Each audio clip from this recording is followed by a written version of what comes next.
Évadez-vous dans un cadre verdoyant et paisible d'une propriété abritant 4 hébergements indépendants de 75 mètres carrés, dotés chacun d'une piscine privée. Les Nuits de Lens. Les Nuits de Lens, votre oasis privée à Sainte-Anne, en Guadeloupe, pour une expérience de détente totale. Plage à 10 minutes, parking privé et Wi-Fi gratuit, ainsi qu'un espace commun, barbecue avec table. Les Nuits de Lens. Téléphone 06 90 32 72 37. 06 90 32 72 37. Martinique Actualité. Cette année, ce sont 1989 candidats au bac général et 880 au bac technologique qui passent l'épreuve de philosophie. C'est la dernière du bac à lauréat. Certains élèves la passent alors même qu'ils savent déjà qu'ils sont reçus. La philosophie a coefficient 8 en voie générale et 4 en voie technologique. Les matières de spécialité ont, elles, un coefficient de 16. Du 19 au 27 juin vont avoir lieu les épreuves du grand oral. C'est une épreuve qui dure 20 minutes avec un coefficient 10 en voie générale et 14 en voie technologique. Les candidats doivent présenter à un jury des questions qu'ils ont préparées avec leurs professeurs ou avec d'autres élèves. On le sait, la mémoire a tendance à s'altérer avec l'âge. Une étude de l'Institut national d'études démographiques révèle que ce phénomène est un peu plus accentué en Martinique que dans les autres régions des Outre-mer. Lundi, le 12 juin, Serge Letchimy, président du conseil exécutif de Martinique, s'est entretenu avec Bérangère Couillard, secrétaire d'État en charge de l'écologie. La secrétaire d'État et le président du conseil exécutif ont longuement échangé sur la thématique chlordécone et notamment sur le projet de loi d'orientation et de programmation adopté par l'Assemblée de Martinique. Partant du constat de l'insuffisance des moyens dédiés pour réaliser la sortie du chlordécone, la CTM a souhaité notamment interpeller le gouvernement sur le sujet de la prise en charge du coût des opérations de dépollution de l'eau de l'usine de Vevey, pour 1,5 million par an, aujourd'hui totalement à la charge de la CTM. Le président a également proposé à l'État de participer au lancement de la première étude d'impact sur les conséquences économiques et sociales de la pollution sur les secteurs de la pêche, de l'aquaculture, de l'agriculture et de l'élevage en Martinique. Ces mesures ont été posées par le président Letchimy comme indispensables à la mise en œuvre du processus de réparation. Au cours de cette rencontre, il a été également question de la révision du schéma d'aménagement régional, le SAR. Les positions défendues par la collectivité ont été présentées concernant la préservation, malgré la pression à l'urbanisation du stock des terres agricoles, avec notamment la sanctuarisation des 22 000 hectares qui y sont consacrés aujourd'hui. S'agissant du sujet important du recul du trait de côte, le président Letchimy a également proposé la conduite de travaux d'expérimentation liés à la cartographie du littoral. En effet, sur 34 communes, 13 se situent sur la liste des communes françaises confrontées au recul du trait de côte et à la montée des eaux. Ces propositions ont été favorablement accueillies par la secrétaire d'État qui a invité la collectivité à un échange sur les nécessaires leviers financiers. Concernant la biodiversité et la candidature de la Martinique au patrimoine mondial de l'UNESCO, Serge Letchimy a rappelé à la secrétaire d'État la demande formulée par la CTM de reprendre la main sur la gestion des demandes d'accès et d'utilisation des ressources génétiques et des connaissances traditionnelles associées pour la Martinique, possibilité ouverte par le Code de l'environnement. Un décret doit être pris par le ministère de la Transition écologique s'agissant des ressources marines.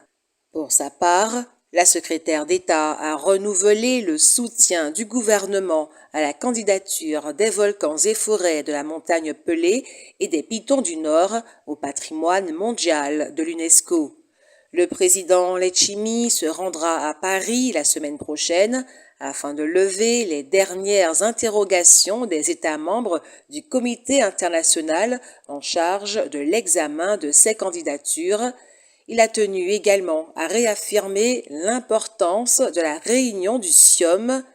Il ne faut pas que les peuples d'outre-mer se sentent humiliés par un siom sans réponse, a-t-il signalé. Hier, la direction de la Poste a fait savoir que la médiation avec les employés en grève avait été positive et que donc la grève devrait bientôt se terminer. Curieusement, les grévistes ne semblent pas de cet avis. Les médiateurs se sont à nouveau donné rendez-vous ce mercredi matin pour un nouvel échange. Une rencontre sans doute décisive. Rappelons que la grève a été déclenchée à la Poste le 11 mai, il y a donc plus d'un mois. Il sera intéressant de savoir à l'issue du conflit si les grévistes ont obtenu le paiement de leur jour de grève. 16 étudiants de l'école parallèle 14 spécialisés dans la formation en film d'animation participent depuis dimanche et jusqu'au 17 juin à une manifestation qui se déroule à Annecy dans le cadre du projet Interreg Caribbean Animation Project 3D2. Ils sont en compagnie de 22 Caribéens. Ce projet vise à structurer l'industrie de l'animation et du jeu vidéo dans la Grande Caraïbe. Le Festival international du film d'animation d'Annecy accueille chaque année des réalisateurs, producteurs et étudiants et autres passionnés de l'animation du monde entier. Il faut donc féliciter Parallèle 14 pour sa participation à un tel événement. Pour prendre rendez-vous dans une mairie, il existe une plateforme nationale dénommée Rendez-vous Mairie. Cette plateforme permet d'identifier rapidement et simplement l'ensemble des créneaux proposés par les mairies qui y sont raccordés. Pour l'instant, elles sont 1300. C'est tout de même peu, vu les 36 000 communes que compte la France. Mais le gouvernement souhaite accélérer le rythme des raccordements pour permettre à toutes les communes équipées d'un logiciel d'être raccordées à la plateforme dans les semaines qui viennent. Pour les y encourager, l'État a prévu une dotation exceptionnelle de 1 500 €. L'objectif essentiel de cette démarche est de faciliter l'accès des Français aux papiers d'identité. Nous vous en avions parlé, la ville du Lamentin a lancé une application mobile pour permettre à ses administrés d'être facilement et en permanence en contact avec ses services. Elle avait lancé un concours du 10 avril au 14 mai pour trouver un nom à cette application. 80 candidats ont participé à ce concours et ont proposé 154 noms. Le nom choisi a été révélé vendredi. Il s'agit du mot créole « la même » qui signifie tout de suite. Il a été proposé par une Lamentinoise de 30 ans, Cécilia Sénin. Le président de la commission Outre-mer du Conseil national de l'habitat est actuellement en visite chez nous. Il a estimé qu'en matière d'habitat et notamment en matière d'habitat social, nous sommes très en retard par rapport à la France hexagonale. Il a notamment eu cette phrase forte: le logement social n'est pas assez social. Il a également fustigé les logements insuffisamment équipés. Le secrétaire d'État à l'enfance, Charlotte Caubel, veut diffuser une campagne choc sur l'inceste peu après la rentrée scolaire 2023-2024. Le gouvernement prépare pour mi-septembre un plan contre les violences faites aux enfants, centré plus spécifiquement sur les violences sexuelles, selon la secrétaire d'État à l'enfance, Charlotte Caubel. Un enfant meurt tous les 5 jours dans son environnement familial à la suite de violences en France. 2 à 3 enfants subissent des phénomènes d'inceste. Un enfant se fait agresser toutes les 3 minutes sexuellement. Le secrétariat d'État veut ainsi diffuser une campagne choc, comme celle de la sécurité routière, pour sensibiliser la population à l'inceste d'ici la mi-septembre, c'est-à-dire peu après la rentrée scolaire. Le plan veut aussi donner des outils aux professionnels qui sont en contact avec les enfants pour mieux détecter et signaler les violences sexuelles. Une formation sera mise en place à partir des outils élaborés par la commission indépendante sur l'inceste et les violences sexuelles faites aux enfants. Il est également question de créer une plateforme pour soutenir et orienter les professionnels. Ce plan prévu pour 2023-2027 prendra le relais du plan 2020-2022 contre les violences faites aux enfants, lancé lors du premier quinquennat d'Emmanuel Macron. Un homme de 33 ans a reçu un coup de couteau dans le ventre. Il était conduit à l'hôpital Pierre Zobda-Kitzmann. Ses jours ne sont pas en danger. Du 26 juillet au 6 août, Noëlla Tanassi, alias Noëlla Comtesse, va représenter la France dans la catégorie conte et conteur au 9e jeu de la francophonie à Kinshasa, en République démocratique du Congo. Titulaire d'un master en biologie, elle collabore très activement avec l'association poétique Cart Agency, où elle peut s'adonner à sa passion. Le résultat d'une récente enquête montre que l'idée selon laquelle les personnes frappées d'obésité sont seules responsables de leur situation est encore largement répandue. Les personnes en situation de surpoids ou d'obésité ont toutes fait l'expérience, à un moment ou à un autre, du jugement d'autrui, qu'il s'agisse de moqueries ou de traitements injustifiés. Elles sont en effet souvent considérées comme étant coupables d'être obèses parce que manquant de volonté. Cette vision simpliste et inexacte est stigmatisante à l'école ou au travail, mais aussi au sein de la famille ou du personnel soignant, à tel point que le terme grossophobie a fait son entrée dans les dictionnaires. Or, cette stigmatisation peut avoir des conséquences néfastes, moindre réussite scolaire ou dans la vie professionnelle, discrimination à l'embauche, difficulté des relations sociales, majoration des symptômes anxieux ou dépressifs, évitement des activités physiques, moindre recours aux soins, voire aggravation des troubles du comportement alimentaire, d'où une prise de poids accrue. En France, à l'heure actuelle, une personne sur deux est concernée par le surpoids ou l'obésité.